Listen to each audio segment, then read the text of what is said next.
நொறுங்க தின்றால் 100 வயது. இந்த ஒரு விஷயத்தை நம்ம பழமொழியா தான் கேட்டிருப்போம். ஆனா சர்க்கரை வியாதி இருக்கிறவங்களுக்கு இது 100க்கு 100 பயன்படக்கூடிய ஒரு விஷயம். ஆனா நொறுங்க தின்றால் அப்படிங்கறத நம்ம வேற மாதிரி நினைச்சிட்டோம். நிறைய சாப்பிட்டா நல்லது அப்படின்னு. அது இன்னும் கூட சொல்லுவாங்க, ஸ்நாக்ஸ் சாப்பிடணும் அப்படின்னு சொல்லுவாங்க. அப்படி இல்லை, நீங்க உணவை நல்லா மென்று சாப்பிடுங்க. அந்த மாதிரி மென்று சாப்பிடும் பொழுது உங்க வாயிலே அதனோட செரிமானம் வந்து நடக்க ஆரம்பிச்சிடும். இப்போ வயிற்றுக்கு போகும்பொழுது உங்களுக்கு இன்சுலினோட தேவை கம்மியாயிடும். அப்போ உங்களுக்கு ரொம்ப சீக்கிரமா சர்க்கரை நோய் வராது. ரெண்டாவது, நீங்க சாப்பிடக்கூடிய உணவுல கண்டிப்பாக காய்கறி கீரைகள்லாம் சேர்த்துக்கோங்க.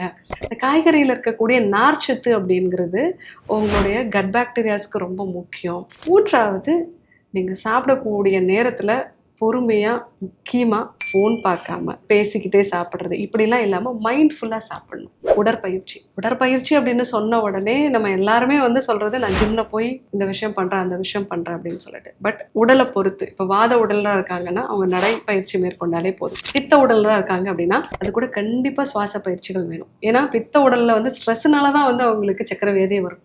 கஃப உடல் இருக்கா, எல்லா எக்ஸசைஸும் பண்ணலாம். ஏன்னா அவங்க ரொம்ப செடன்ட்ரியா இருப்பாங்க. பெட்டை விட்டு எந்திரிக்கணுமா, குளிக்க போகணுமா, சாப்பிடணுமா, டைனிங் டேபிள் வந்து நான் சாப்பிடணுமா அப்படிங்கிற மாதிரி இருப்பாங்க. அவங்க எல்லா எக்ஸசைஸும் பண்ணலாம். அந்த மாதிரி உடலை பொறுத்து நம்ம அந்த எக்ஸசைஸ்லாம் கொடுப்போம்.